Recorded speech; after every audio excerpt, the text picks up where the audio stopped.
ನನ್ನ ತುಂಬ ವರ್ಷದ ಗೆಳತಿಯೊಬ್ಬಳು ಮೊನ್ನೆ ಫೋನ್ ಮಾಡಿ ಬೆಂಗಳೂರಲ್ಲಿ ನನಗೊಂದು ಟ್ರೈನಿಂಗ್ ಹಾಕಿದ್ದಾರೆ 2 ದಿನದ್ದು, ಬರ್ತಾ ಇದ್ದೀನಿ ಕಣೆ ಅಂತಂದ್ಲು. ಎಷ್ಟು ಖುಷಿ ಆಯಿತು.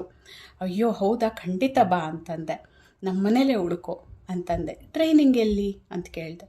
ಏರ್ಪೋರ್ಟ್ ಹತ್ರ ಅಂದ್ಲು. ಅಮ್ಮ, ಏರ್ಪೋರ್ಟ್ ಅಂದರೆ ನಮ್ಮ ಮನೆಯಿಂದ 40 ಕಿಲೋಮೀಟ್ರ್ ಆಗುತ್ತೆ. ಒಂದು ಕೆಲಸ ಮಾಡು, ನೀನು ಟ್ರೈನಿಂಗ್ ಇರೋ 2 ದಿನವೂ ಅಲ್ಲೇ ಹತ್ತಿರದಲ್ಲಿ ಎಲ್ಲಾದರೂ ಉಳಿದ್ಬಿಟ್ಟು ನೀನು ಟ್ರೈನಿಂಗ್ ಮುಗಿಸ್ಕೊಂಡು ಆಮೇಲೆ ನಮ್ಮ ಮನೆಗೆ ಬಾ. 2 ದಿನ ನಾವಿಬ್ಬರು ಆರಾಮಾಗಿ ಕಾಲ ಕಲಿಯೋಣ, ನಮ್ಮ ಬಾಲ್ಯದ ನೆನಪುಗಳನ್ನೆಲ್ಲ ಮತ್ತೆ ಮೆಲ್ಕು ಹಾಕೋಣ ಅಂತ ಹೇಳಿದೆ ಅವಳಿಗೆ. ಅದನ್ನೇ ತಪ್ಪು ತಿಳ್ಕೊಂಬಿಡೋದಾ? ಬೇಡ ಬಿಡು, ನಾ ಬರೋದೇ ಇಲ್ಲ ನಿಮ್ಮ ಮನೆಗೆ ಅಂದ್ಬಿಟ್ಲು. ಎಷ್ಟು ಬೇಜಾರಾಯಿತು ನನಗೆ. ಮಾತೆ ಮುತ್ತು, ಮಾತೆ ಮೃತ್ಯು. ಮಾತಾಡಿದ್ರೆ ಹೋಯ್ತು, ಮುತ್ತು ಒಡೆದ್ರೆ ಹೋಯ್ತು.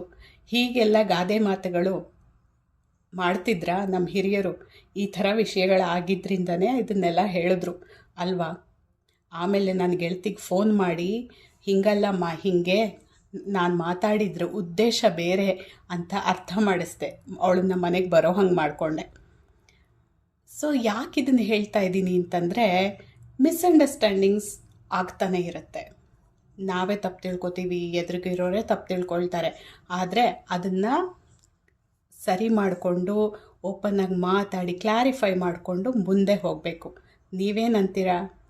ಮಾತು ಬಲ್ಲವನಿಗೆ ಜಗಳವಿಲ್ಲ, ಊಟ ಬಲ್ಲವನಿಗೆ ರೋಗವಿಲ್ಲ.